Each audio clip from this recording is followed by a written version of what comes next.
Chapter 21. The men stared at the contents of the package, wide-eyed, with shivers down their spine.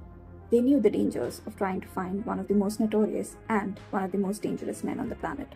But they did not expect the dangers to come knocking on their doorstep so soon. They had hoped that they'd have a little more time before stepping into the middle of the war.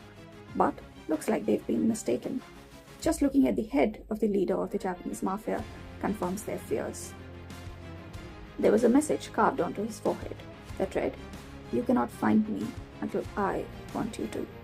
This was a sure sign of the fact that the man they'd been searching had woken up and has resumed his hunt. Arjun's face hardened, reading the message. He knew that none of them are safe, and none of them can be safe until the man they've been searching for is dead. He knew that it's now time to act faster and smarter, and maybe it's time to tell Diya the truth. It's better for her to know the truth of her life and the dangers of her existence. It's better to know than to be blindsided in the face of danger. Vikram looked at all of them and said, "If he chooses not to be found, then I don't think we can find him. He may not have as vast a network as all of us combined, but he has definitely created an immensely vast and powerful network for himself. And also, he is far more vicious than any of us can ever imagine, and any of us can ever be. If we cannot find him, then we should be prepared to take him on when he finally decides to come for us." "Come for you," he said gravely, looking at Arjun intently. Vikram knew that they did not yet know the reason for why this person is doing what he is, but he knew that this person's reason is something personal, something deep and something meaningful to him. Only then can he be capable of committing the kind of horrors that he has. He knew that this reason had something to do with Arjun, but what, he did not know. Arjun was also thinking along the same lines. There was something nagging at the back of his mind, but he couldn't put a finger on it. He was lost in thought when he felt someone's hand on his shoulder and turned to find his father looking at him intently. And before he could say anything, his father spoke, saying, "Arjun, I think Diya ko sach bata dena chahiye hame. She deserves to know everything. After all, the danger is more on her than on the rest of us." Arjun nodded his head and said, "हाँ पापा, मुझे भी यही सही लग रहा है. मैं उसे जल्दी सारा सच बता दूंगा." "अर्जुन, मैं जानता हूँ कि उसे ढूंढना मुश्किल है, लेकिन नामुमकिन नहीं. हमें उसके आने की खबर पहले ही पता होनी चाहिए. और मैं भी अशोक की बात से सहमत हूँ. और इंदिरा से पता करो कि दिया को सेल्फ डिफेंस की ट्रेनिंग कब शुरू कर सकते हैं. और अशोक, अभिजीत, घर की सिक्योरिटी की जिम्मेदारी तुम लोगों की. वरुण, गौतम, हमारे भारत के टीम के साथ कोऑर्डिनेट करते रहेंगे. There is no time to slack. And no luxury to rest. और अर्जुन, ध्यान रहे, इस वक्त हम सबको साथ मिलकर काम करना चाहिए. और सब में जेवियर भी आएंगे. मैं जानता हूँ कि तुम कोशिश कर रहे हो, लेकिन वो कोशिश काफ़ी नहीं है.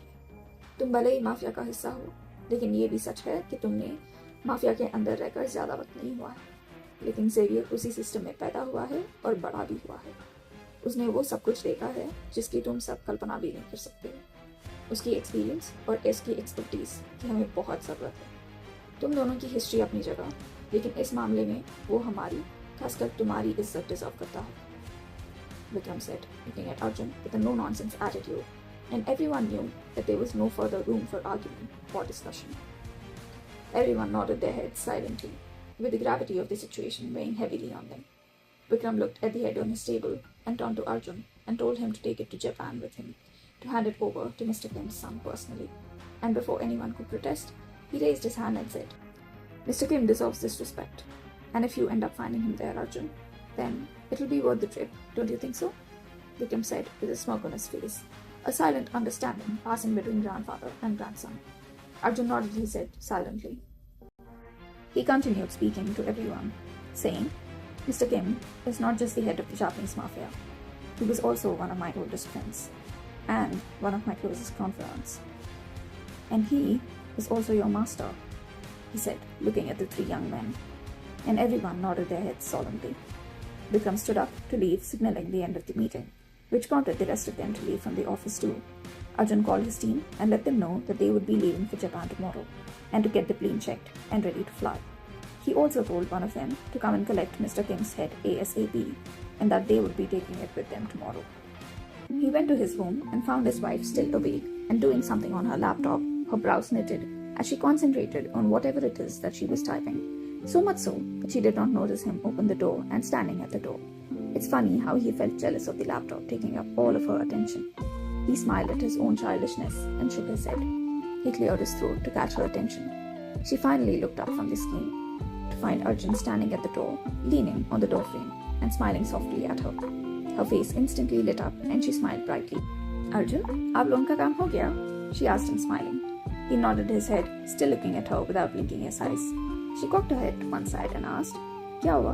Tum mujhe aise kyun dekh rahe ho?" To which Arjun just smiled and came close to her and kissed her forehead, letting his lips linger for a few minutes before saying, "Kuch nahi, main bas ye dekh raha tha ki meri beevi kitni khoobsurat hai."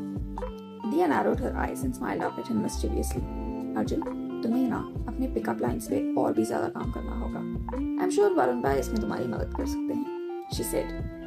Arjun smiled at her cockily and said, "Never. I'm never asking him for advice," making Diya shake her head laughing.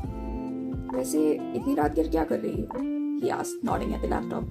Diya's face instantly brightened and said, "मैं jobs के लिए apply कर रही हूँ. घर में रह रह के बोर हो रही हूँ. नौकरी करूंगी तो टाइम पास भी हो जाएगा और पैसे भी मिलेंगे."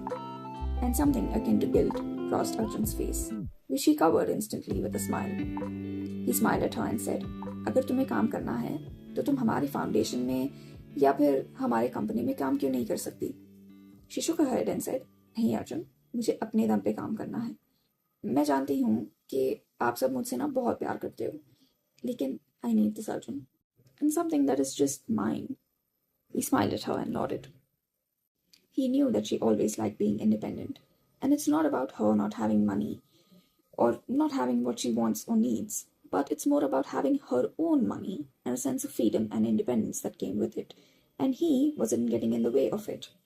He would just become her strength, not by weighing her down, but by being the kind of partner that she deserves. She put the laptop aside and said, "मैं washroom होकर आती हूँ अर्जुन, तब तक तुम ना fresh हो जाना," she said. Arjun just sighed and laid on the bed and turned to look at her side of the bed and caught a glimpse of her laptop screen and smiled. He changed into his pajamas and came to the bed and found Diya reading a book. She saw him coming and closed the book and laid down. He laid down on his side and pulled her into him, and they both laid in each other's arms, talking about random things. And he also told her about his trip to Japan and that he will be back in 2 days. She pouted, feeling sad, and the thought of him leaving for 2 days made her miss him even before he left, but nodded her head anyways. He looked at her about and kissed her head, smiling, and said that he would have taken her with him if it wasn't him going to attend a funeral, and promised to take her some other time. She nodded her head, and they continued talking until the both of them fell asleep in each other's arms. Well, that is all for this chapter, ladies and gentlemen. I hope you all enjoyed it. Please leave your feedback in the comment section below, and I hope to see you all again next week. Until then, stay safe, take care, and bye. Oh, and before leaving, please do subscribe to my YouTube channel and follow me on Instagram to never miss another update. Thank you.